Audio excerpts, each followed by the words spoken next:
Hi everyone, my name is Minji Lee and I'm an Arts and Culture Advocacy Program Associate at the National Coalition Against Censorship.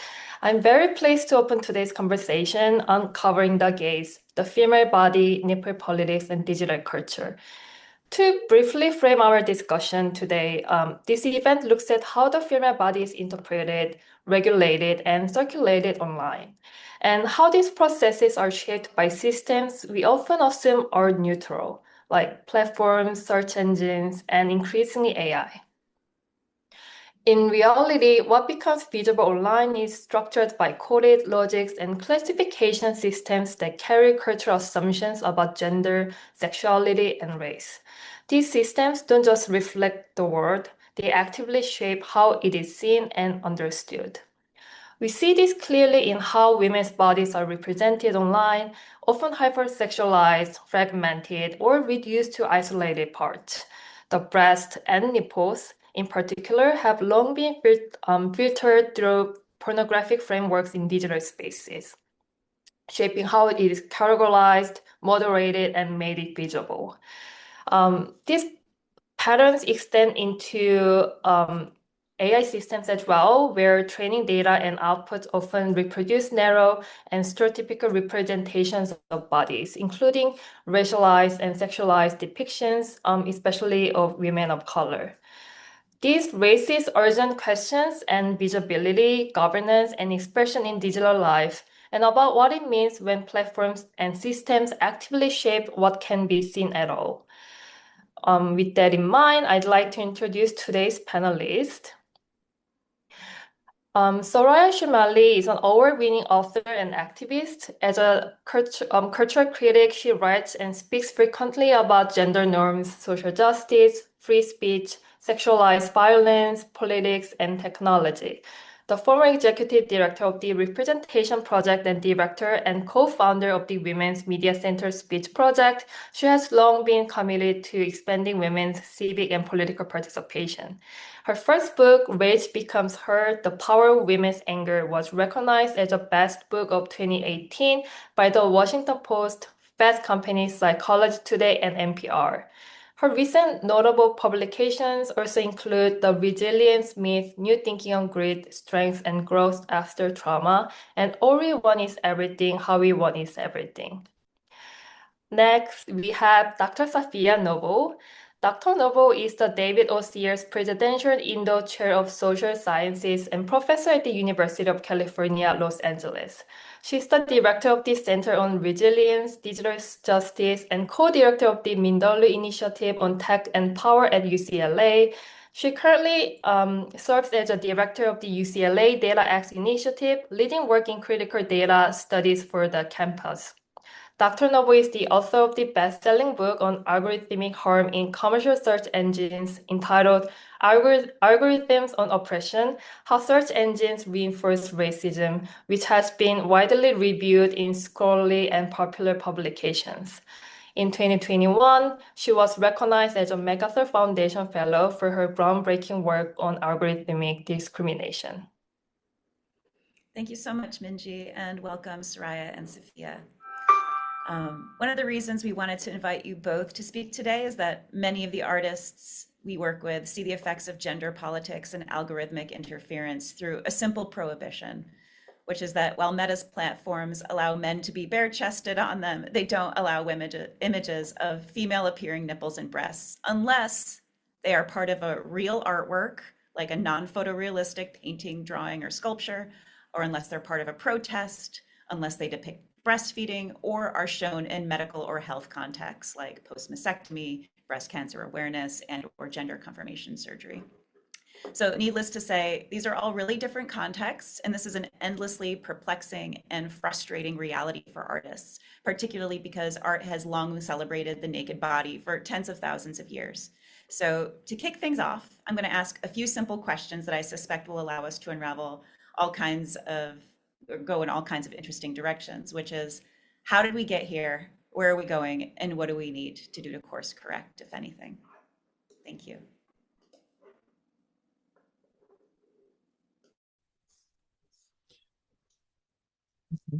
Thank you. Hello, everyone. I think that we're now going to speak, each of us, for 10 minutes. Thank you for that introduction. And also thank you for this panel and for the work that you've been doing. It's really critical, and I'm delighted to be here with everyone. I'm going to just give a little bit of background as to how we got here, at least in my experience and assessment, and ask everyone to go back if you can to 2010, 2011, or 12, when content moderation, which is the mechanism through which at that time our content was filtered, was manual, done by humans mainly, and subject to an ever-changing set of rules, because companies like Facebook, Twitter, YouTube were making it up on the fly, and they had been for many years. And so as a writer, I personally, as many other writers that I knew, were subject to online harassment. That led to a series of global campaigns that I was involved in. And that then led, relevant to this, to my role as an escalator of critical cases from around the world of writers, artists, politicians who were finding that they were being censored on large social media platforms. And what became very apparent immediately was that for the most part, these platforms, and I'm going to focus here on Meta, which is where I had the most experience, believed that it was their role as neutral platforms, and I use that word very carefully, believed it was their role just to reflect culture, which is really an impossible and kind of ridiculous statement when you are moderating content from the world, literally all over the world. It means that you have to create some baseline universalizing structure to do that, with very few people and resources dedicated to that effort. But that is what they were trying to do. And so what they basically did, in effect, by default, was reproduce white, patriarchal, colonial structures of knowledge and information and morals and definitions of what constituted acceptable content and not acceptable content. And this in particular affected women, because in that traditional framework, women's nudity was highly regulated already. So that's, I think, very important to think about. The context that we are dealing with today, that is now rapidly becoming implicit in data sets and algorithmic moderation, the context is one in which there has been control of women and their bodies, meaning control of images of nudity, the idea that there are good women and bad women, that there are women who should be reserved, meaning ladylike, literally stereotypes. Those women tend in our society to be white women whose nudity is reserved for the right men. Black women in our society, for example, haven't had that protection. They have been much more visibly pornified and exploited for commercial purposes and for personal and political purposes. But there's sort of this distribution of women, which speaks to the overall control. There's also the aspect of women symbolizing male honor, of not actually being in possession of themselves, but of being symbolic of men's status or privilege or rights, etc., including, I will note, religious manipulation of those ideas.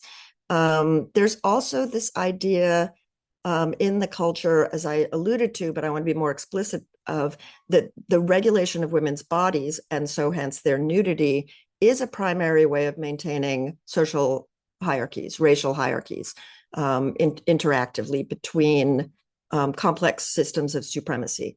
And so women's public nakedness, it reflects all of those baseline practices in cultures all over the world. So when women claim their nudity for themselves, it is an automatic transgression in systems that use women and their bodies and their nudity within male supremacist hierarchies that then become white supremacist hierarchies, xenophobic hierarchies, homophobic, I mean, the entire cascade. And so that's sort of, for example, also encoded into what were traditional MPAA ratings for movies. And that becomes relevant in this conversation because when I first approached Facebook and said, you're censoring breastfeeding women, you're censoring trans women, you're censoring women who are politically protesting, all around this ridiculous notion of a female nipple. Like, just say those words seriously out loud, and you realize how absurd they are. And their first response was, we're just doing what the Movie Picture Association of America has always done. Right. And so that for them was, we're just reflecting that already arbitrated mainstream norm. It's not our role to change those norms. And yet they couldn't see how that wasn't in any way, shape, or form neutral, and didn't, in fact, align with their public stated beliefs in freedom of expression for everybody on their platforms. Those were colliding. And so automatically within content moderation were deeply misogynistic, deeply racist inequalities of speech and representation. And so in 2012, what that looked like was no breastfeeding, no mastectomy pictures, no health information, for example, that showed women's bodies, no information for LGBTQ communities and people that might in fact need to represent bodies. And that was all kind of rolled up in this idea of nudity. And so it has been a battle to actually get to the point that Elizabeth described today, of some concessions on the idea that because our oppression is embodied, because our expression addresses that oppression, nudity, particularly for women, is used differently. It's used politically, it's used artistically. And those were the two main pressure points for a long time.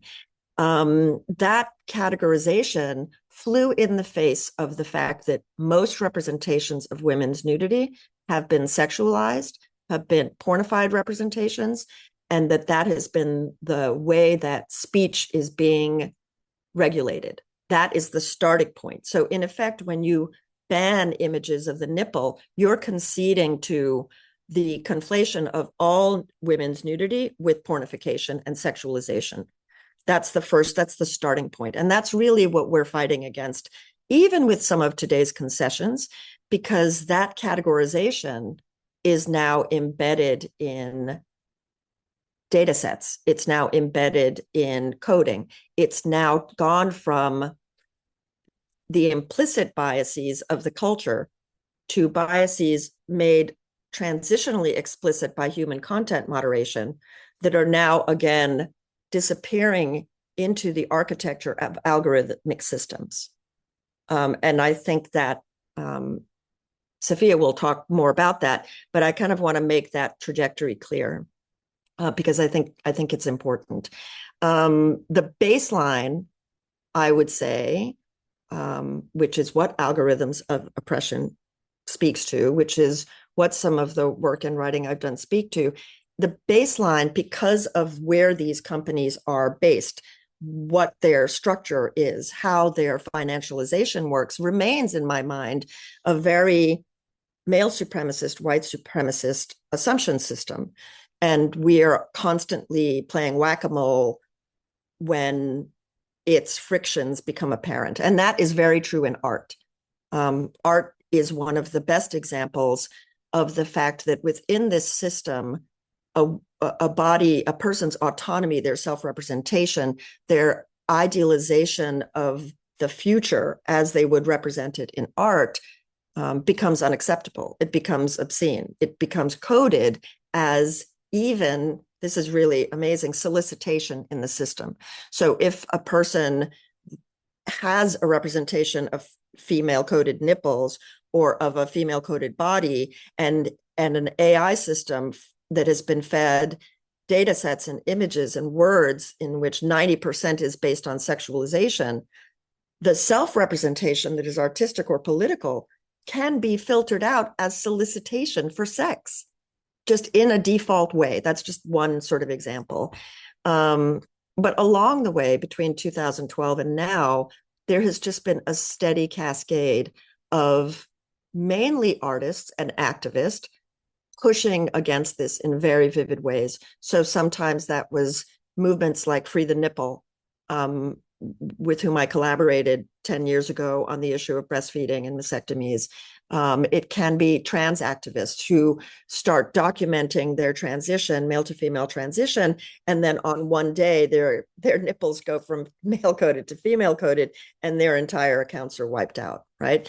And we also see it with activists. Many women activists around the world will protest using nudity, and for most of the time that I've just described, you would not be able to see those protests online. And so I think that maybe slowly on a platform like Meta, we have made some strides. But Meta is just one company. Meta is just one set of data. I will say one of my favorites along the way was the male nipple template, which was produced by Professor Nicole Hebron. And she just actually made a sticker that was a nipple, and she called it the male nipple template. And she encouraged women online to paste it over their own nipples because it was, in theory, a male nipple. And she really, it was such a vivid description of the ridiculousness of what we were dealing with. And then finally, in 2023, the Facebook Oversight Board, which is tasked with regulating cases that are escalated to them through the system because they're complicated.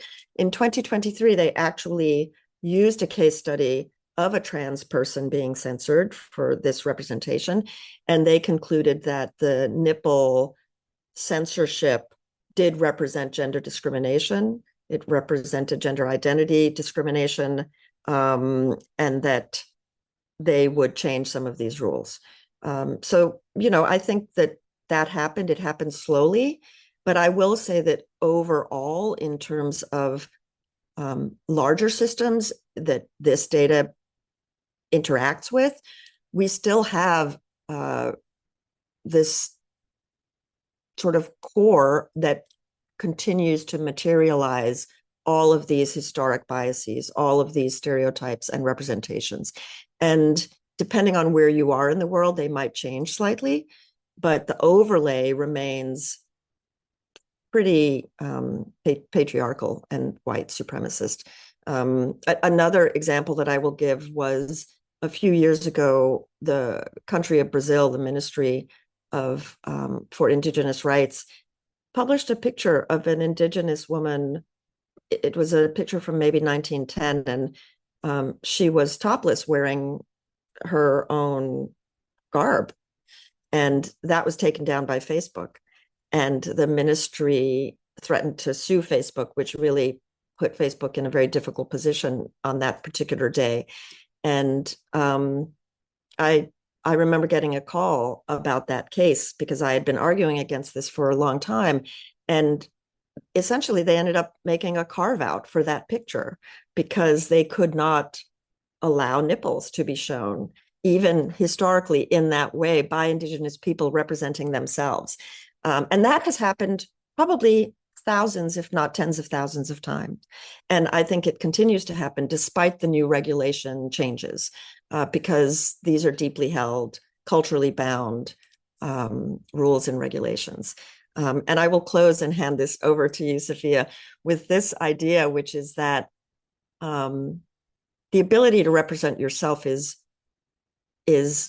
about many different rights, many different sensibilities, about autonomy, about how you think of privacy or art or politics. But the data is going to do what the data is going to do. And what the data does today still is, if you look for images of powerful people, you're mainly going to get white men in suits. And the opposite of that in the schemas that we're dealing with are dark women who are naked. So the way the data interprets power and powerlessness graphically is that way. And that's really what we're struggling with still.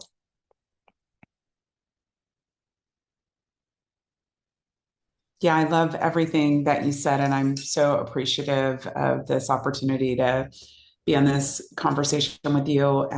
Just your own experience and this way in which we both like to talk about technology as historical and political and social economic practice, which I think is quite the opposite of the way that the tech industry itself Yes.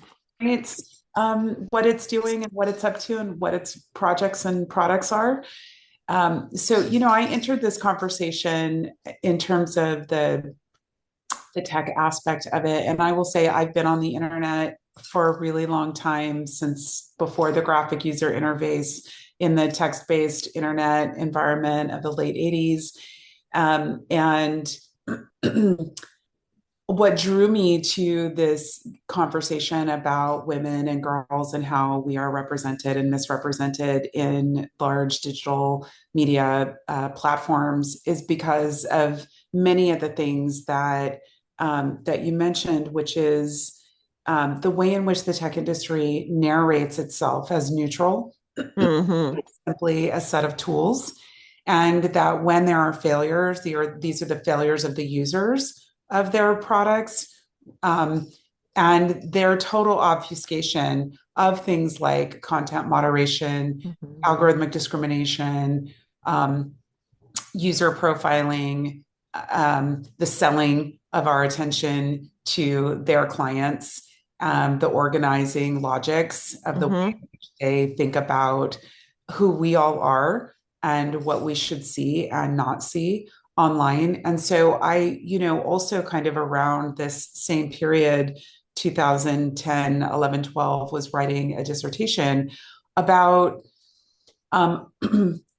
what I thought of as a relatively banal kind of product, which is a search engine that was having kind of meteoric rise in popularity by back then a fairly less well-known company called Google, that I was watching borrow its own technology practice from librarians and information professionals. And I was in a library and information school working on this, working alongside librarians for whom the conversations about collecting, organizing, classifying knowledge and information is like a thousands of year project. And the way in which people who are keepers of historical records and the knowledge of humanity, so to speak, in the various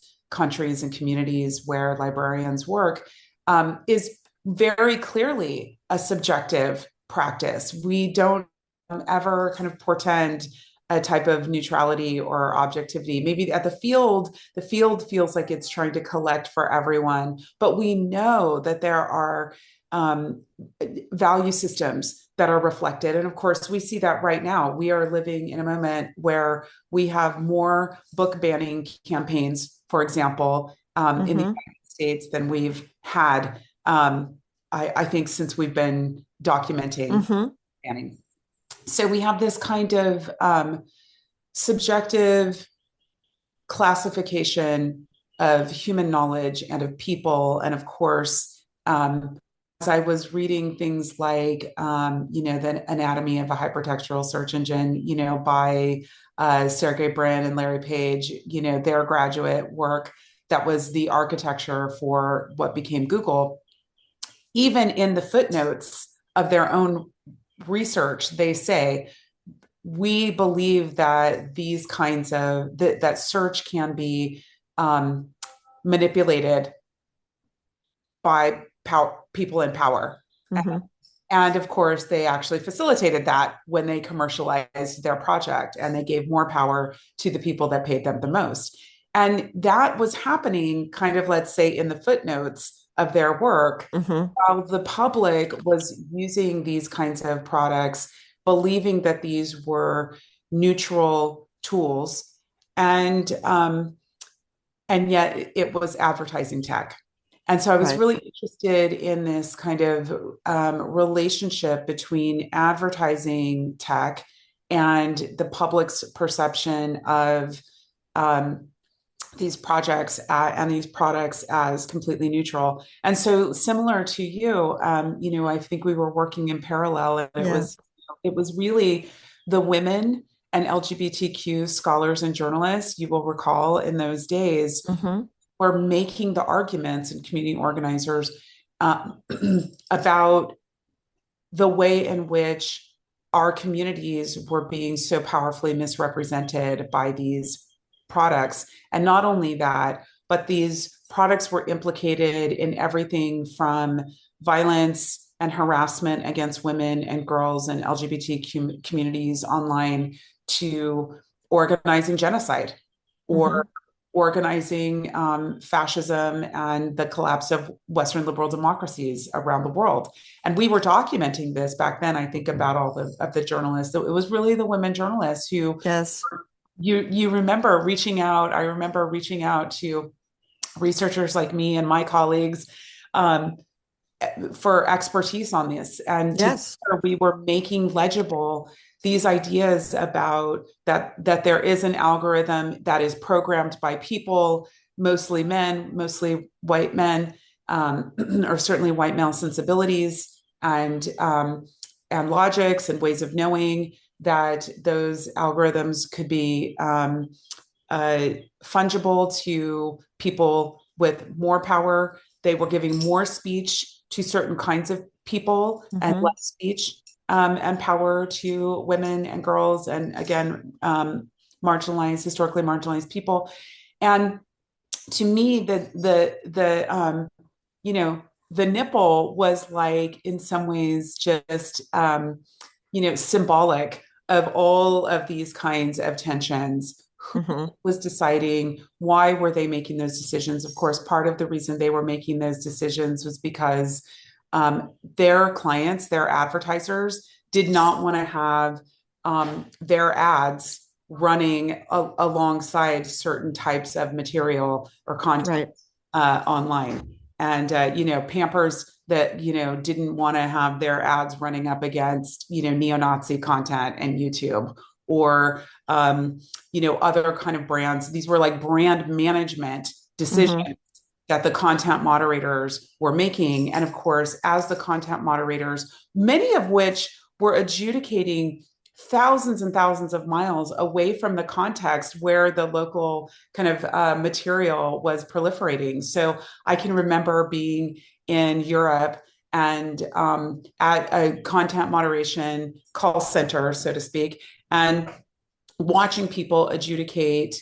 material in countries very far away from them, where they did not have the cultural context, could not kind of even do the sense making of was the thing that they were looking at. I watched people actively adjudicate racist and sexist material and keep it in under the auspices of free speech or First Amendment, and then take down things that were very clearly a political critique or response to racism and sexism. And so that level of sophisticated responding, which quite frankly is an art practice, that artists are often engaged in social critique of terrible things that they see in their respective communities and societies, was not even legible to someone who was in moderation. And those decisions then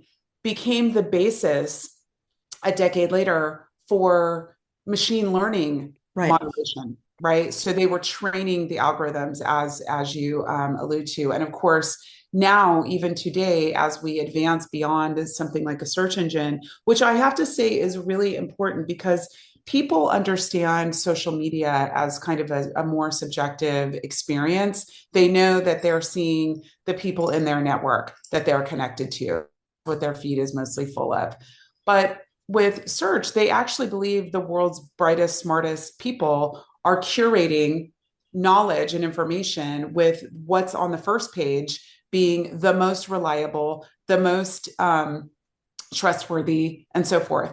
And so that is actually a very different thing when you think about that undergirding what teachers and parents tell children: just Google it, or just search for it online, look it up online.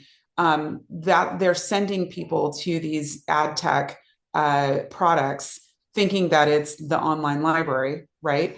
And I could see these things were happening. And, I think probably the more well-known dimension of my work in some ways was the study that I did about what happens when you search for Black girls in search engines. And that was huge. I took the US Census categories and I, as groups of people online and gendered them according to the gender categories we had available then. And what happened was almost a direct mapping of the racial and gender hierarchy that we live under in the United States. So, white men, white women, white girls, white boys was always something like, white men's shirts. It was not coded as an ethnicity, as a racial category. It was always kind of as a descriptor. And Black, Asian, Latina women and girls were almost exclusively pornified. So the porn industry, and this to me is what's so interesting in this idea about when you think about what gets screened out, that libraries, in order to get internet connectivity subsidized by the federal government, to use filtering software to make sure that pornography in schools, library in schools, absolutely. And so what you have then is any query on breast cancer screened out because breast is a bad word, apparently, according to the federal government, right?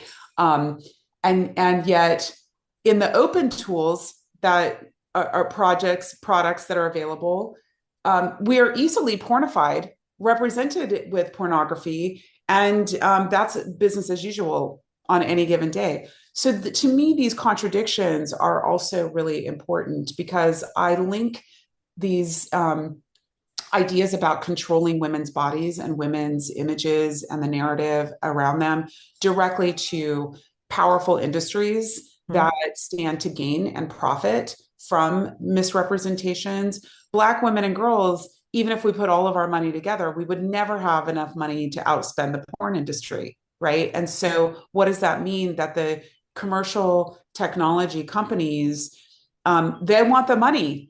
Right. And they'll use that logic. And they use that logic.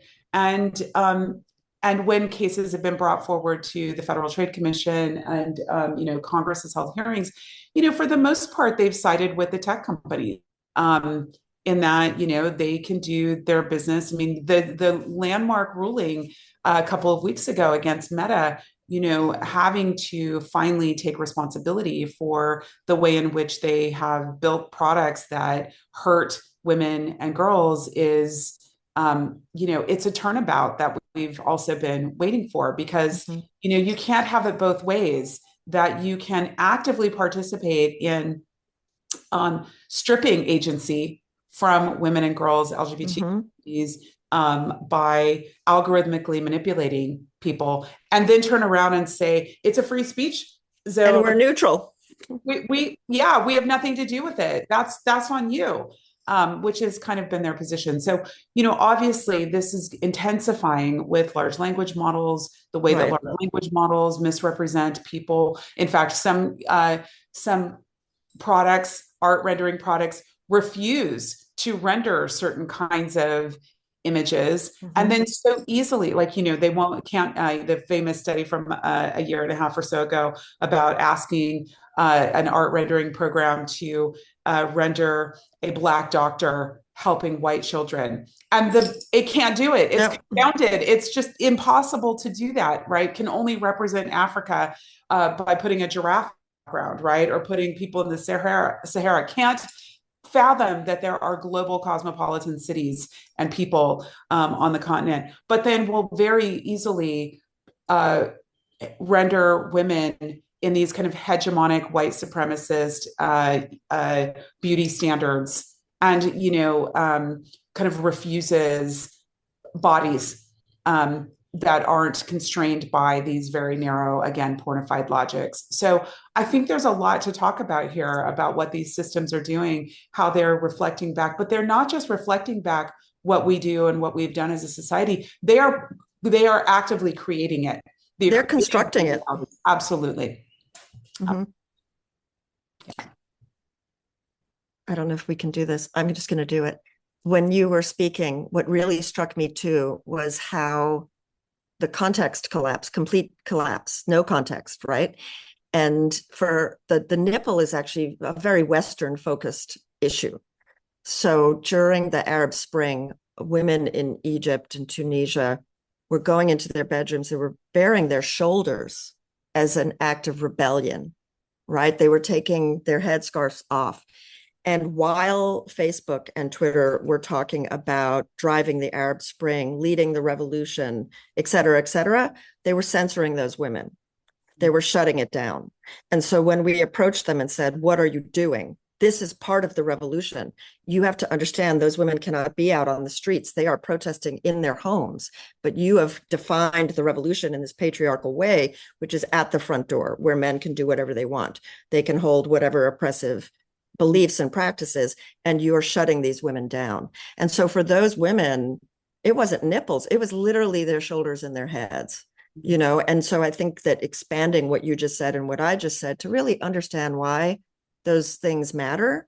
But they were picking and choosing. They wanted it both ways. Yes, we're leading the revolution with our tech, but it's going to be a patriarchal revolution. It's going to be, coded for this puritanical white pornification system that we've set up. Right. That's right. Elizabeth, we see you're back. Sorry. Yeah, no, I've been here. I just had to go off camera for just a minute. You've both brought up a lot of different things. I know in our prep call you mentioned it might be interesting to talk more, and you flagged already like about the large language models in particular.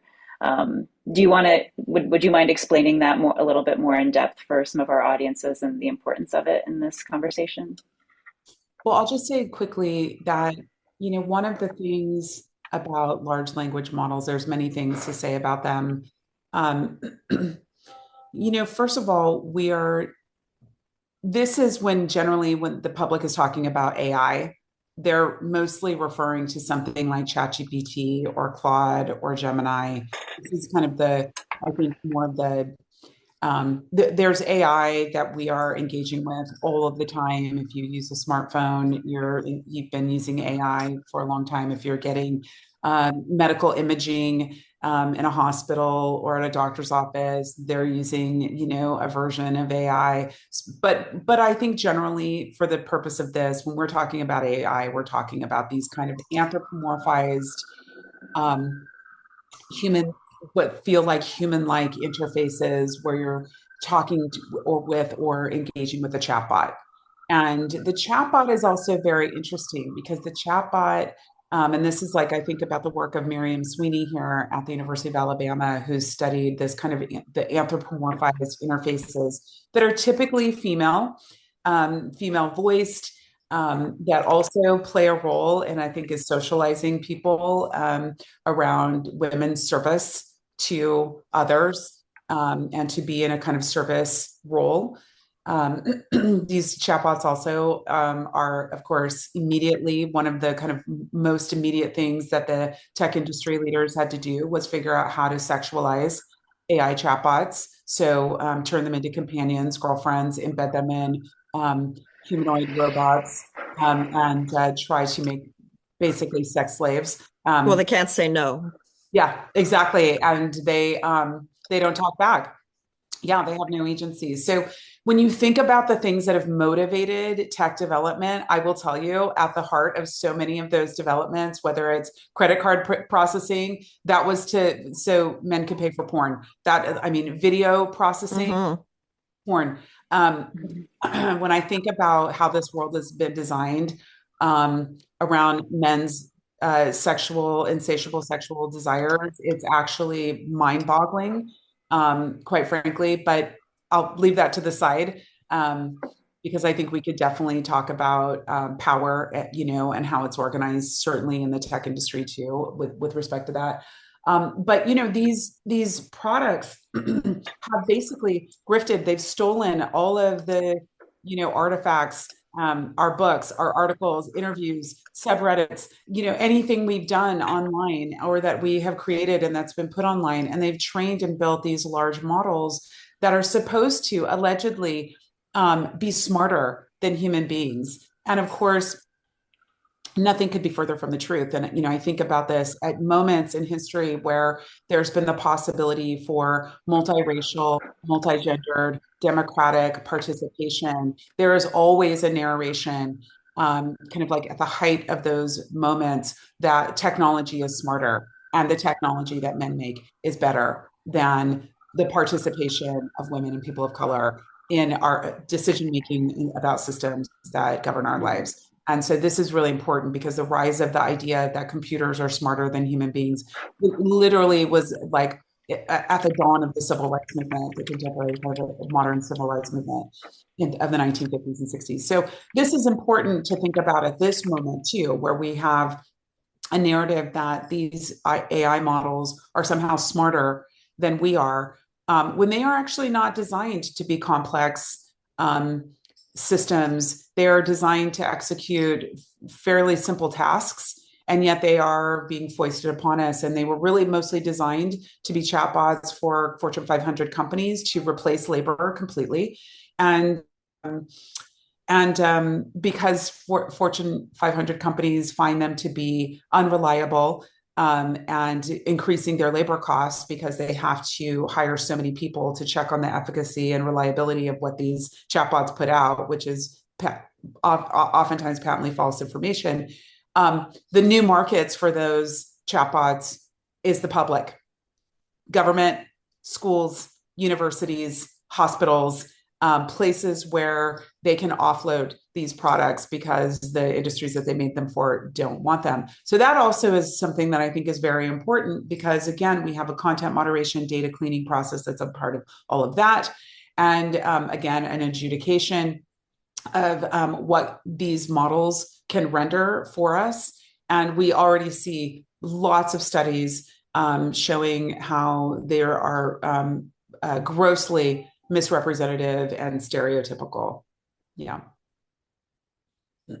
Yeah. And also I would say, we've been talking about large language models, but there are, the corollary for images and video and actually live capture of our environments now, all being built in many of the same ways we've just described, that will just essentially take what exists and then amplify it at massive scale without sort of ethical, value-based consideration of design or accumulation or execution. That, honestly, it has been throughout the last 25 years, women and people of color, particularly women of color, approaching these companies, dealing with these technologies, studying these technologies, trying to insert alternative philosophies and governance systems and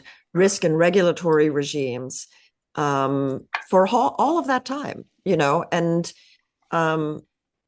I personally have found it frustrating. I'm so grateful for the work, for example, that you've done, Safiya, but that remains true, like that disparity. And what the neutrality narrative does, whether it's in social media or AI systems, is it completely erases the power disparity that we are talking about.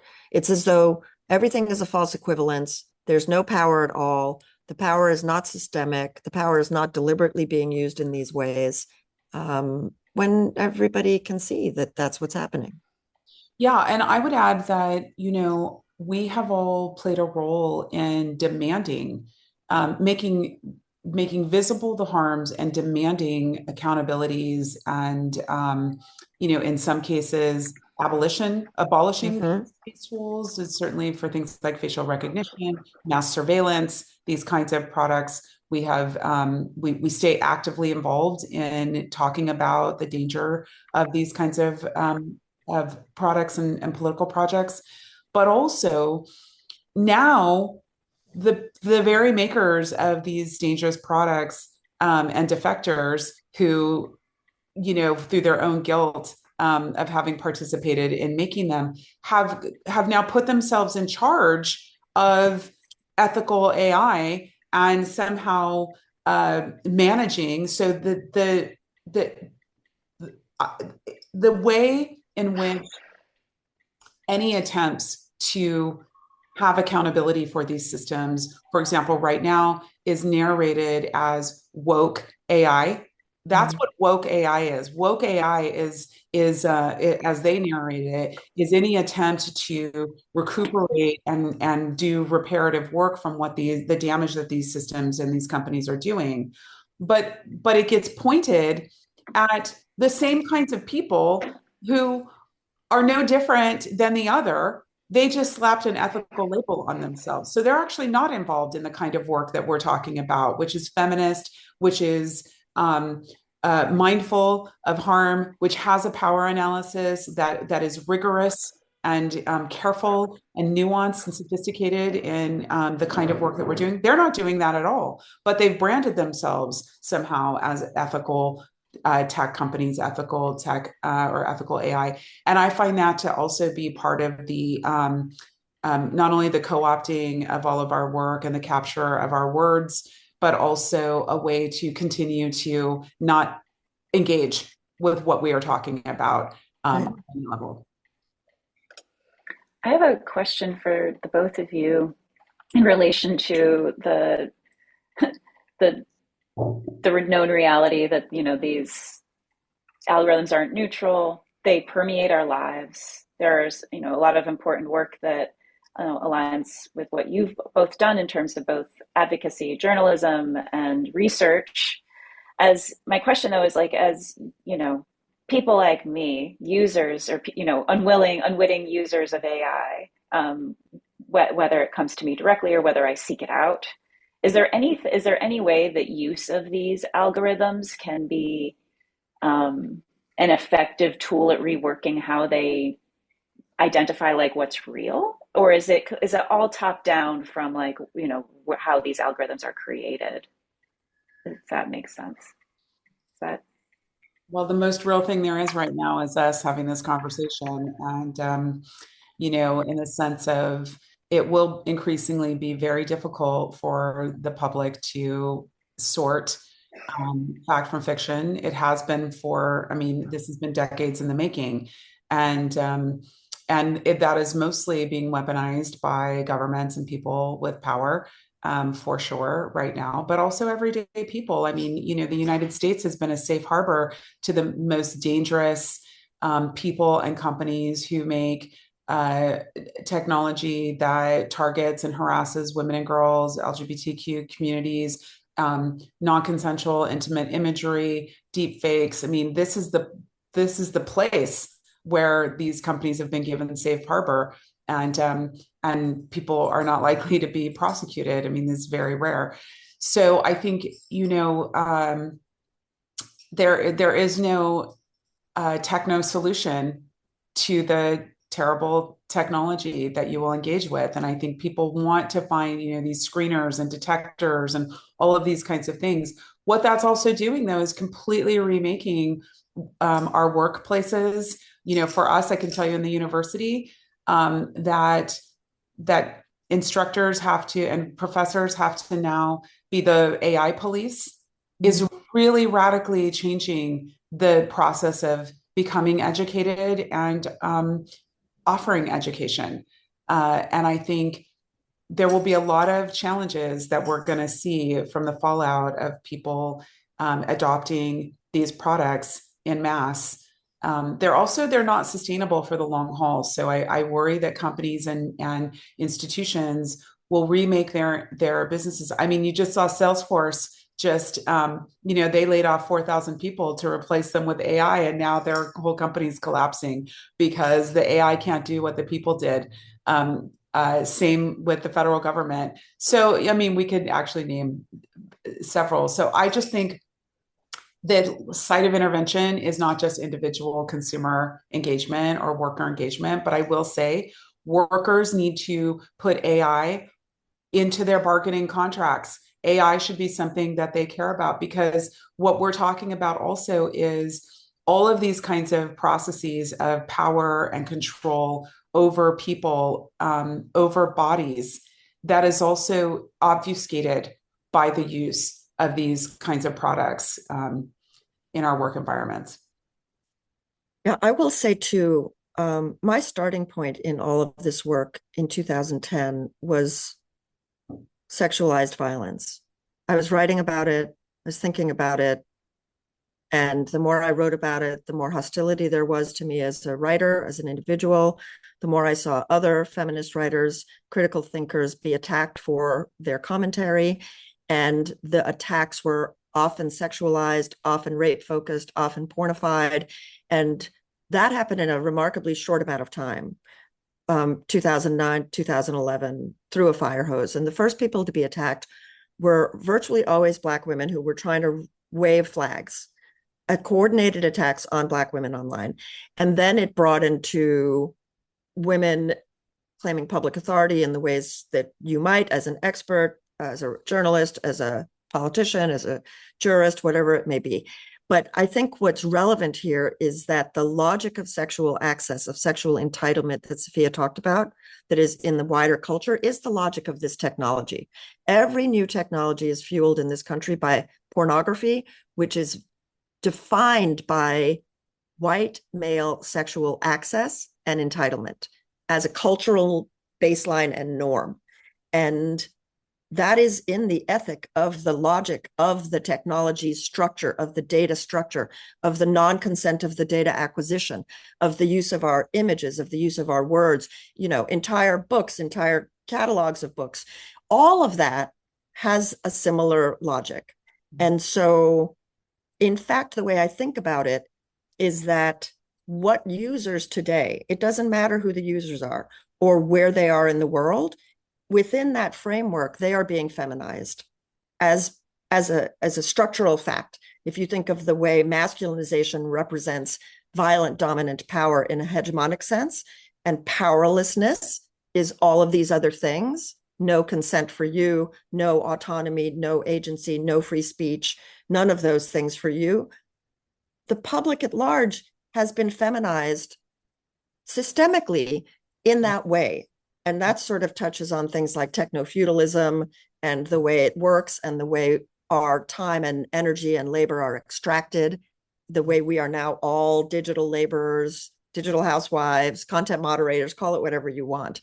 But the economics of that, the financialization of that follows the model of gendered sexual entitlement overall, of gendered entitlement, of race entitlement. And that's baked into the system's framework. And no individual can confront that on their own. It's really this back and forth between culture, politics, technology, culture, politics, technology. So good. Right on. I see we have a question in the chat that I'll jump to next from Don't Delete Arts, Emma Shapiro. Hey, Emma. Emma asks, what does the immediate future and the long-term future look like for women's bodies and expression using the body online, and also how it affects online? What does that look like in your opinion, in the context of all of these, knowing how influential the internet is, knowing how rampant these algorithms are and how they're sort of exponentializing all the power imbalances? How do you see that affecting art and the body, or the images in the body? I mean, I'm here for all the refusals. People have always refused this power.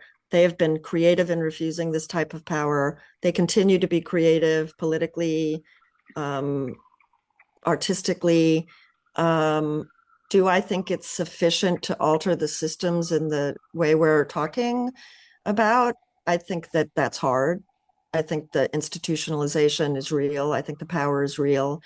I do think more and more women, because they can also leverage this technology, are being exposed to liberating ideas. They have been for the last 50 years. We can see that in culture at large. It's almost like there's just a massive lag between the culture and the systems always. There's sort of this back and forth, but there's also a lag. There's also the active resistance. I think of this tech as a pretty rarefied male flight fantasy. We're going to hold on to the power. We're going to do it at scale. We're going to hold on until we would rather the world die than give this up. that's what we're dealing with, essentially. What does it mean for women's bodies and expression? I'm on the fence right now.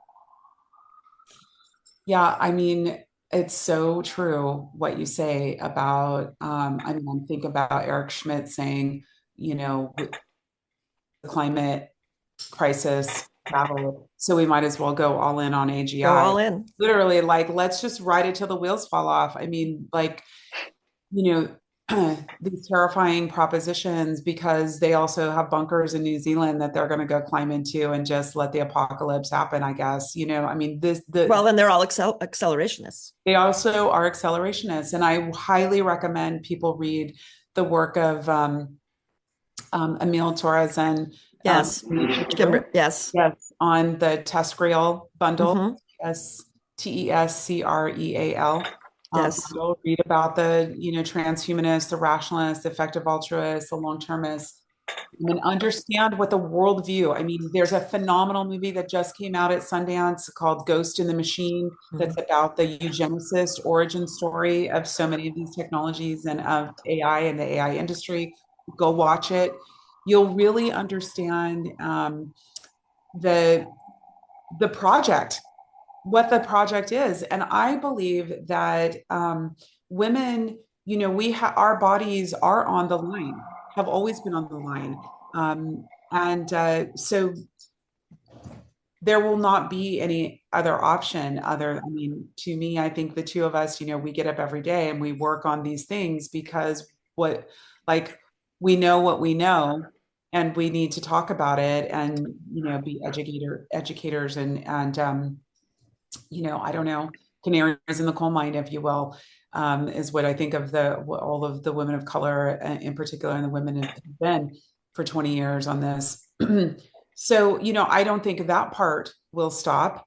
And I think we are finding more and more creative ways to talk about our worlds. And I also think that there is a powerful resistance that is happening, that people are organizing. And I think that is explicitly suppressed from visibility within these platforms too. Mhm. People need to know. I mean, people need to look to media outside of the United States to better understand what we are doing inside the United States, because these things are not on the news at night and are harder to find. And I think we will unfortunately have no option but to respond to the fascist collapse that will happen. Honestly, not sustainable. It's not a smart enough project in the end to have staying power. So when systems collapse, we will have to be there to remake our worlds, our societies, our communities, our cities in particular. And I think that art is going to play a very, very important role in that. And, I think of the work that we do as also being art, Yes. for sure. And, you know, um, we should look at this not from like women as objects that play a role, but rather who are we in the midst of all of this? And, there is a massive global divestment right now happening from US big tech.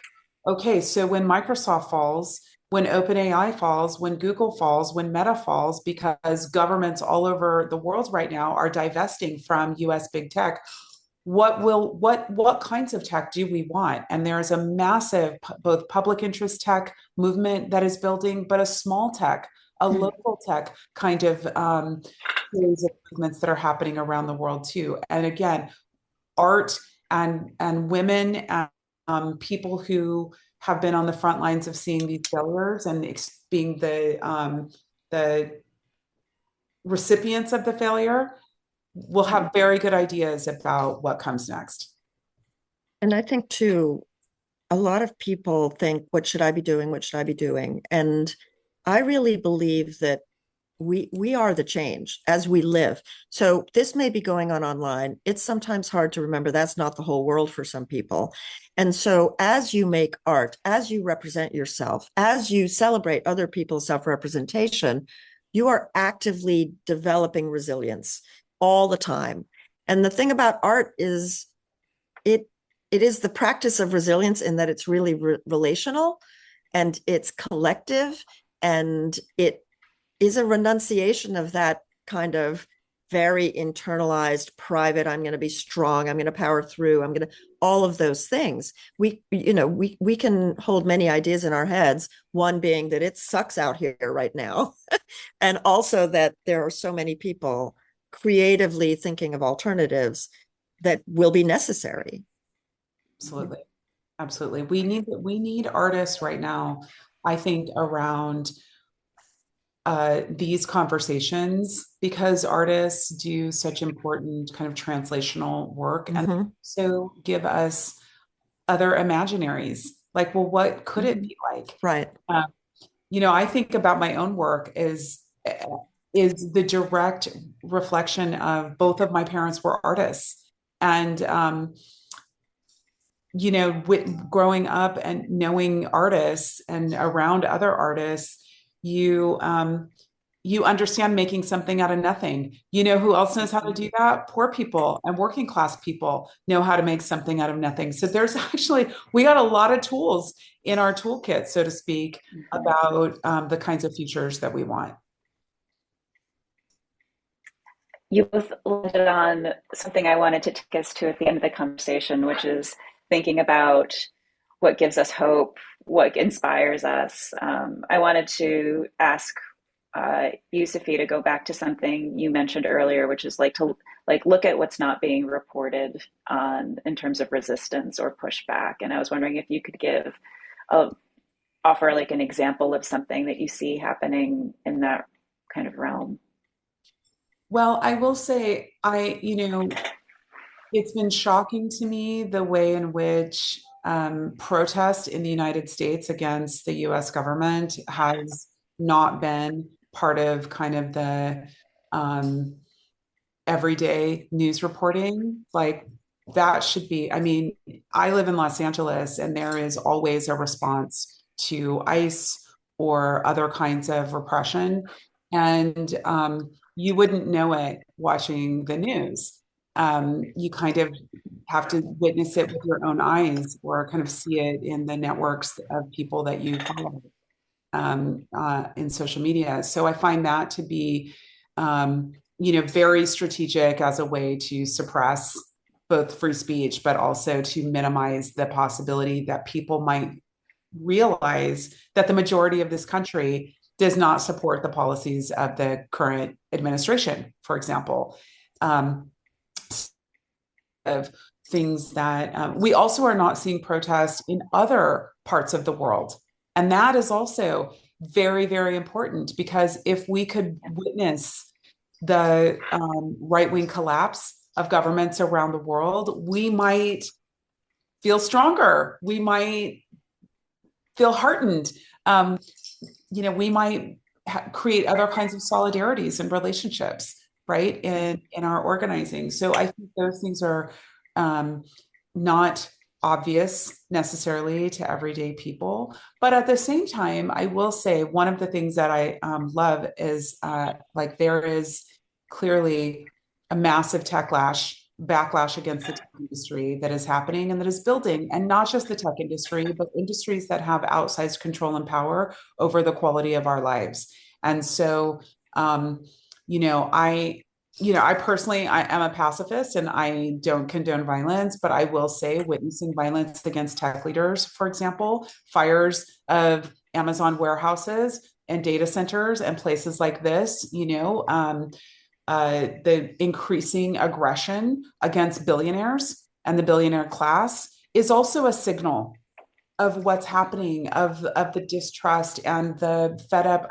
What it takes for one to become a billionaire requires such an incredible kind of disenfranchisement of systems and of people and communities. It's almost beyond what the mind can conceive. People don't really understand what $1 billion is, let alone hundreds of billions. So I think these kinds of signals are not obvious yet, but will become more clear to us in time. Yes, I'm not ever known as the resident optimist.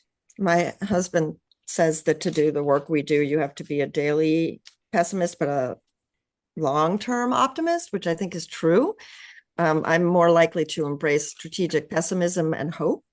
I think of optimism more as a personality kind of trait, and hope, on the other hand, is more action focused, more dynamic. It's something that you really have to engage with, right? You have to actually say, what does the hope bring me? And so I think it's more in those terms. And I think there are many signals that are hopeful. And Safiya just listed a whole bunch of them. I also personally feel that I am so grateful for the people who can laugh and make other people laugh, and not to trivialize things, but to say it's bad, but we can still think about the good and think about the ridiculousness and ground ourselves in the reasonableness of our own perspective, right? Like, you have to keep grounding yourself and not feel isolated or like you're ridiculous for thinking we should have basic human decency and dignity in our society, because that's what the system is trying to do, right? And so I'm just very happy to find the people and the communities that bring those ideas together, because that is what we're going to need, and it's what sustains us. And artists are good at that, I think. Yeah, I was just thinking that too. Like, that kind of brings things full circle, because the creative process, the relational process of connecting and building is so important to, I think, survival outside of cohorts of power and resistance in that realm.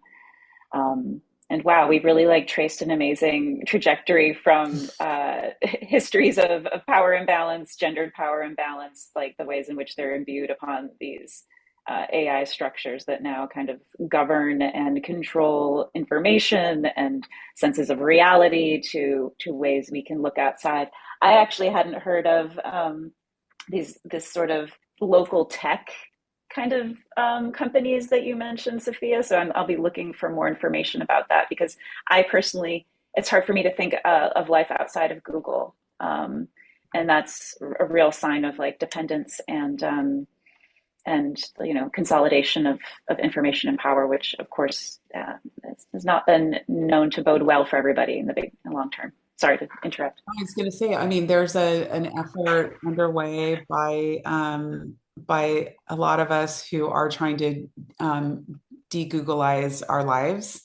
And like, what does that look like? Like, and just even being, asking oneself the question, how will I manage my calendar? How could I think about a different email situation? Like, how could I look for information differently? Even engaging in the possibility for that is powerful. Creating demand also for other options. Obviously, many, this is how a product like Signal could become, a little bit more of a household name.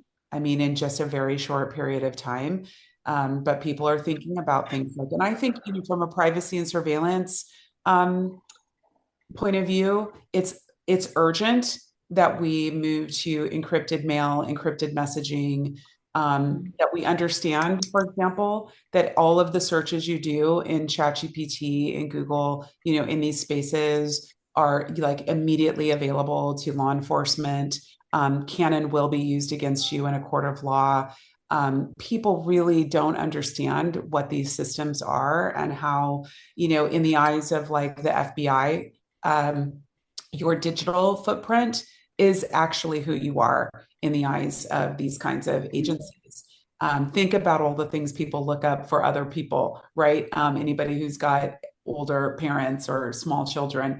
So, these kinds of things are very important. We have to get a much more clear understanding of companies like Palantir, What does it mean to live in a Palantir-led state?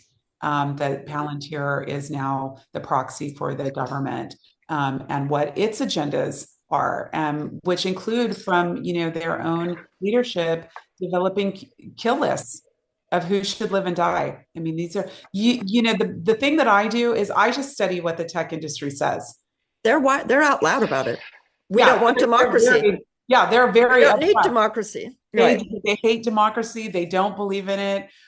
They do believe that some lives and communities are more valuable than others, that most of us are expendable. And I mean, this is like lined right up neatly with people like Stephen Miller. I mean, they're very open. And I think that the public tends to have a much more generous filling in of the gaps for the industry than they should.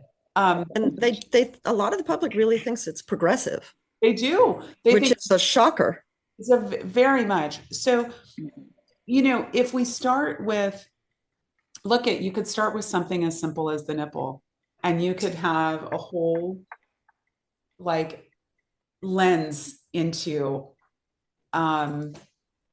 the world we live in.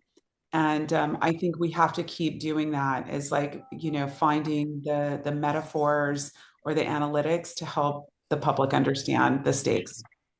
Mm-hmm. I couldn't end it any better way.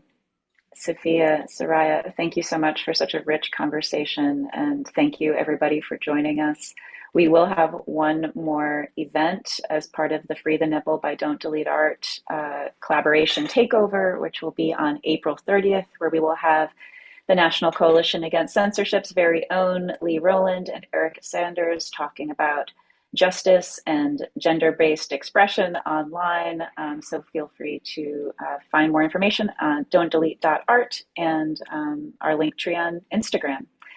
So again, thank you all, and free the nipple, don't delete art. Thank you.